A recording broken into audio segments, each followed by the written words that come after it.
1989 அம்மா சேவல் சின்னத்தில் தன்னந்தனியாக நிற்கும் போது 5 தொகுதிகளில் வென்ற ஈரோடு மாவட்டத்தில் நடைபெற்ற சட்டமன்ற கிழக்கு தொகுதிகளின் இடைத்தேர்தலில் 66,000 ஓட்டு வித்தியாசத்தில் இரட்டையிலே தோற்கடிக்கப்பட்டது.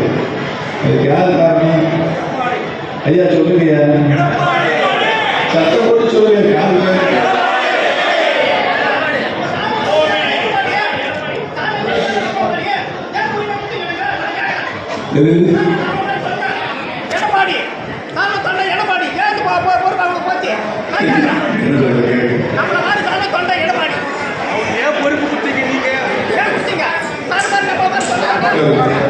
பெரிய கதைங்க, பெரிய கதை சொல்றேன், தனியாக சொல்றேன்.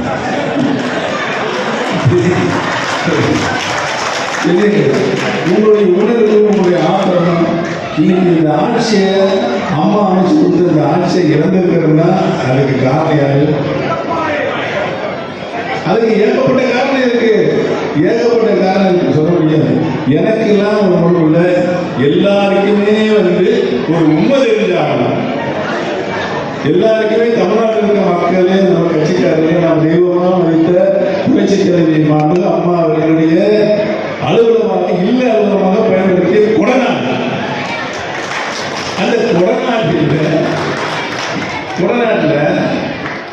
நாங்கள் தர்மயுத்தம் நடத்திருக்கோம்.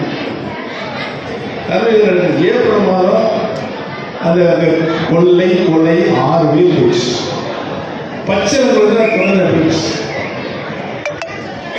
ஸ்டாலின் என்ன சொன்னார் தேர்தல் பிரச்சாரத்தில்? நான் ஆட்சிக்கு வந்தால் 3 மாதத்தில் இந்த கொடநாடு வழக்கை விசாரித்து குற்றவாளிகளுக்கு, உண்மை குற்றவாளிகளுக்கு தண்டனை பெற்றுத் தருவேன் சொன்னாரா இல்லையா? என்ன 3 வருஷம் ஆகும். ஏன் பெற்றுத்தரல? வழக்கை துரிதப்படுத்தி. அதுதான் நான் கேட்கிறேன், எங்களுக்கு ஒரு உண்மை இருந்தாகணும். தமிழக மக்களுக்கு எல்லாம் தெரியும் அந்த உண்மை, தொண்டர்களுக்கெல்லாம் தெரியும்.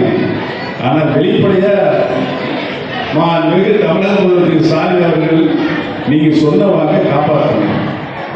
இல்ல அதை காப்பாற்றவில்லை என்றால் தமிழக மக்களும் புரட்சி தலைவர் எம்ஜிஆர், புரட்சி தலைவர் மாண்பு அம்மா அவர்கள் மீது பற்று பாசம் வைத்திருப்பவர்கள் உங்களுக்கு எதிராக மிகப்பெரிய போராட்டத்தை முன்னிட்டு நடத்துவார்கள்.